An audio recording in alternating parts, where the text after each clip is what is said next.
Hi, welcome to another edition of the Sustainable Scoop. I'm Miriam Gennari, and I have the pleasure of Barbara Kanninen, candidate for school board.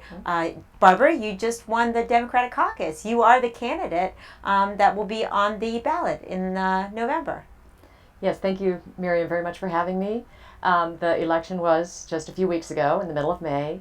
A very hard-fought three-way race between what I'm told were three great candidates. I was really thrilled. We worked very hard, and we did win the endorsement, yes. Well, and my understanding is that you visited how many precincts? Did you say 52 precincts in Arlington? As part of my campaign, caucuses, it's all about getting voters to truly want to show up and vote for you.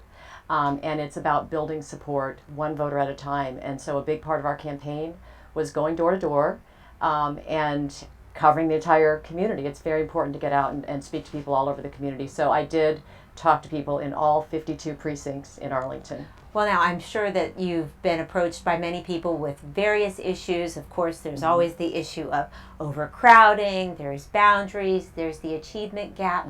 But I wanted today to get to know you, Barbara, and find out what unique skills you can bring to Arlington Public Schools that might be lacking right now. And you tell me a little bit about your background and how that might be a benefit. Sure. And I do say there are several strengths that I would bring to the board. The first one is my professional background, and in fact, I've pursued two different professional careers at different points in my life. The first is I'm a PhD economist.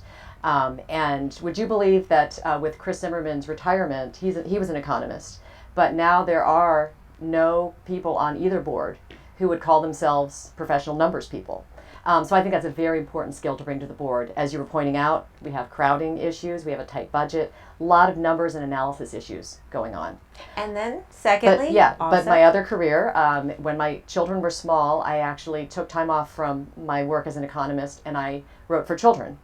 And I experienced a bit of success. I sold picture books. I worked for curriculum companies. And as part of being a children's author, you get out and go to schools, libraries, bookstores. I visited schools all over Arlington, the DC area, even all over Virginia, and work with kids, getting in and helping them with their reading, love of books, writing. So it's a really important hands-on background that I would bring, I think, to the board, just working with kids and seeing how they learn. Now, I appreciate the fact that you mentioned hands-on. And in respect to hands-on learning, there's a lot of teaching to the test and not really teaching children practical skills on how to use what they're learning. What's your approach to that? Maybe relate that a little bit to your thoughts on the Career Center and technical learning. Sure. Our emphasis on standardized testing was a big part of my message. My two boys are now a senior and a freshman in high school. No Child Left Behind started in 2001 when my oldest son was in kindergarten. So I like to say I've been parenting through the No Child Left Behind years. And I have personally seen the vibrancy and creativity kind of getting sucked out of the classroom. Teachers tell me this every day. A lot of voters, when I've gone door to door, were teachers. And they talk about how there's so much pressure and emphasis on the tests that they spend a lot of time doing test prep in the classroom. That then becomes what happens on a day-to-day basis, what they're working on, how to prepare more and more for those multiple choice tests. So not as much inspired learning. Exactly. And teachers know their students. And what's happened over time, nationally as well as in Arlington, is standardized testing has kind of forced a kind of top-down management style on our system, so that teachers themselves don't feel like they can control how they're pacing, how they work with the students in their classroom, and how they inspire their students in their classroom. They also don't get a chance to bring their own special skills.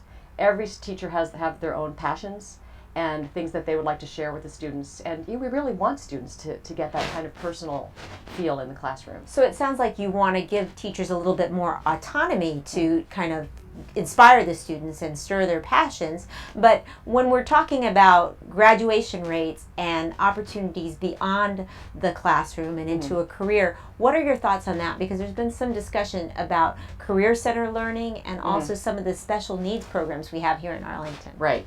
Well, I'm a big fan of the Career Center myself. My two boys have both gone there for almost 8 years.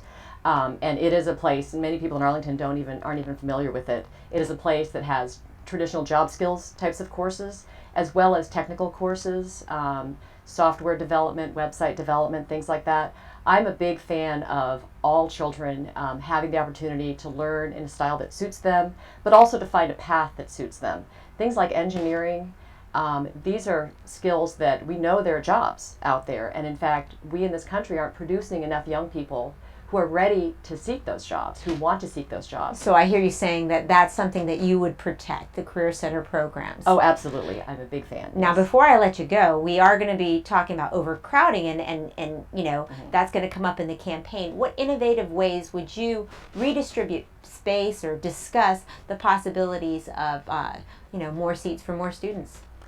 We have a big challenge right now with crowding. We're a little bit behind the curve. Actually, I should say we're quite a bit behind the curve. We're at the point now where if you look at the numbers, we will have in 10 years an entire high school's worth of students who don't have space. We'll have at least one middle school, possibly two middle schools worth of students who we will need to provide space for. So we basically need to create new schools. I think we're at the point where we're beyond the point where creativity alone can solve the problem. If we do stay behind the curve, we will have to talk about things like flexible scheduling. Barbara, I know that you've got a website, and I know that you're going to be out in the community talking to people, so I'm sure they're going to want to follow up on this issue and many others. So the best way to reach you is to go to my website. Okay. And that address is www.barbarak4schoolboard.com. Those are all letters, all one word, barbarak4schoolboard.com. And we also have a phone number on the screen so that they can reach you in the event that they want to invite you over, come for a cup of tea, or come to their meeting. I'm sure that's the best way to really get these questions answered. And we will have events listed on our website as we put them together. Excellent. Headed toward the fall campaign. Well, I want to congratulate you for the decision to run, and also thank you for coming on the show and sharing a little bit. I'm Miriam Gennari. That's the Sustainable Scoop. Back to you at the news desk.